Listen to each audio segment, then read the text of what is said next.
News, सच जरूरी है।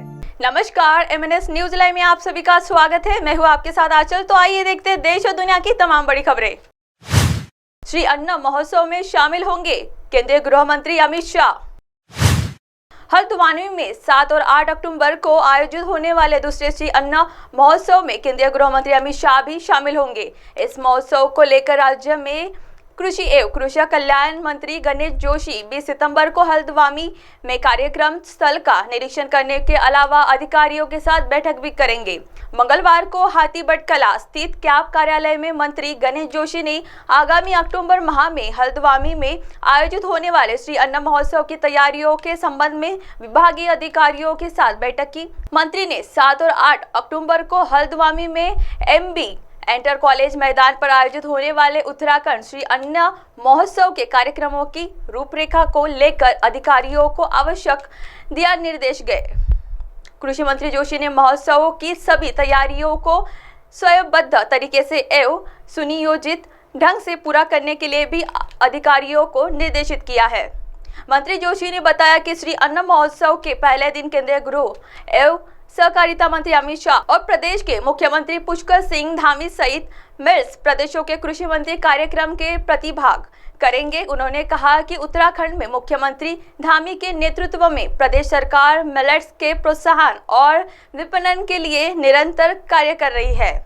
कृषि मंत्री ने कहा कि कार्यक्रम के मुख्य आकर्षक के रूप में उत्तराखंड के मोटे अनाज से संबंधित उत्पादनों की प्रदर्शनी, उत्तराखंड के प्रमुख समूहों की ओर से मिलेट उत्पाद व अन्य उत्पादों का प्रदर्शन, स्टार्टअप के द्वारा उत्पादों का प्रदर्शन, प्रदेश के प्रमुख होटलों द्वारा फूड फेस्टिवल एवं प्रदेश के प्रमुख लोक कल्याणकारों द्वारा प्रस्तुत सांस्कृतिक कार्यक्रम की झांकियां रहेंगी। महोत्सव में मिलेट से संबंधित स्टॉल लगे जाएंगे। महोत्सव में बड़ी संख्या में कृषक शामिल होंगे। इसके अतिरिक्त महोत्सव में तकनीकी सत्र, Indian institute of millet research द्वारा प्रस्तुतिकरण, एग्रीकल्चर यूनिवर्सिटी के छात्राएं सहित सांस्कृतिक कार्यक्रम में भी आयोजित किए जाएंगे। मंत्री ने कहा, इस महोत्सव में उत्तराखंड में मिलेट्स की संभावनाओं पर मंथन और विचार विमर्श किया जाएगा। इसके अतिरिक्त उत्कृष्ट किसानों को भी सम्मानित किया जाएगा। इस महोत्सव का उद्देश्य मोटे अनाज की फसलों के स्वास्थ्य बेनिफिट और जागरूकता को लेकर प्रचार करना है।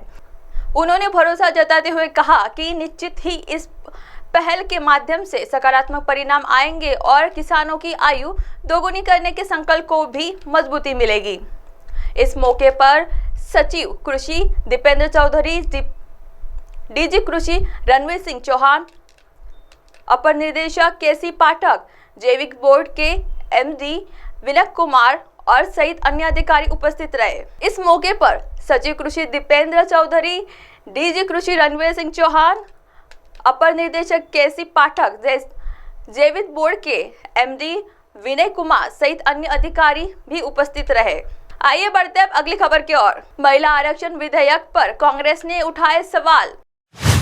कांग्रेस ने महिला आरक्षण विधेयक को लेकर सवाल उठाया है। पार्टी के राज्यसभा सदस्य KC वेणुगोपाल को मंगलवार को संसद भवन परिसर में मीडिया से बातचीत करते हुए कहा कि इस विधेयक का लाभ महिलाओं को जल्द मिलने की उम्मीद नहीं दिख रही है। महिला आरक्षण को लेकर मोदी सरकार की नीति और नियत समझ के परे है। उन्होंने कहा कि महिला आरक्षण विधेयक में साफ लिखा है कि महिला आरक्षण जनगणना और परिसीमन के बाद ही हो सकता है। ऐसे में सरकार को साफ करना चाहिए कि इस आरक्षण का लाभ महिलाओं को कब तक मिल पाएगा।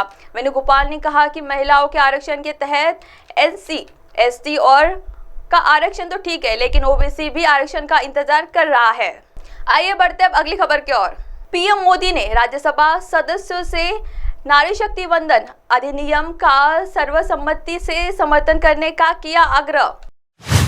प्रधानमंत्री नरेंद्र मोदी ने राज्यसभा के सदस्यों से नारी शक्ति वंदन अधिनियम का सर्वसम्मति से समर्थन करने का आग्रह किया है।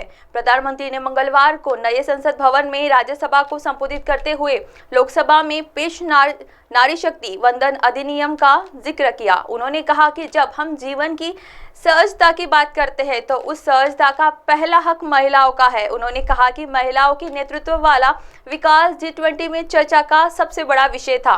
प्रधानमंत्री ने उल्लेख किया कि संसद में महिलाओं के लिए आरक्षण का मुद्दा दशकों से लंबित है और सभी ने अपनी क्षमता इसमें योगदान दिया है। यह इंगित करते हुए विधेयक पहली बार 1996 में पेश किया गया था और अटल जी के कार्यकाल के दौरान इस पर कई विचार विमर्श और चर्चाएं हुई, लेकिन संख्या की कमी के कारण विधेयक को मंजूरी नहीं मिल सकी। प्रधानमंत्री ने विश्वास व्यक्त किया कि विधेयक अंततः कानून बन जाएगा। कानून और नए भवन की नई ऊर्जा के साथ राष्ट्र निर्माण की दिशा में नारी शक्ति सुनिश्चित करे। उन्होंने आज लोकसभा में नारी शक्ति वंदन अधिनियम को संविधान संशोधन विधेयक के रूप में पेश करने के सरकार के फैसले की जानकारी दी, जिस पर बुधवार को बहस होगी। प्रधानमंत्री ने राज्यसभा के सदस्यों से सर्वसम्मति से विधेयक का समर्थन करने का आग्रह किया।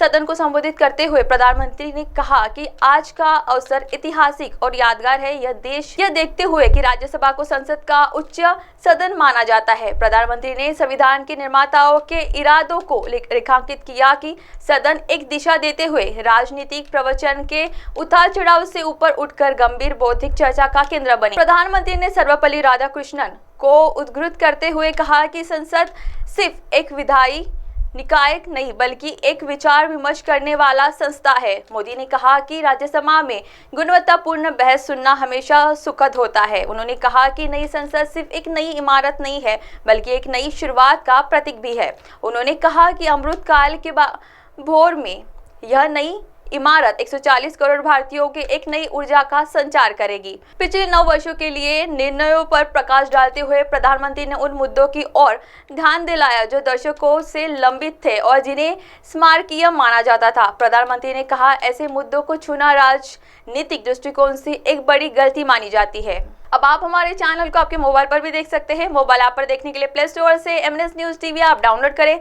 इंस्टा, लिंक, ट्विटर, हाईकुक, फेसबुक और कई सोशल मीडिया प्लेटफॉर्म पर हमारा चैनल उपलब्ध है। आप हमारे चैनल को लाइव भी देख सकते हैं www.mnsnewstv.com पर। फिलहाल वक्त हो चला दर्शकों ब्रेक का। ब्रेक से लौटने के बाद देखिएगा देश और दुनिया की तमाम बड़ी खबरें। बने रहिए MNS न्यूज के साथ। नमस्कार।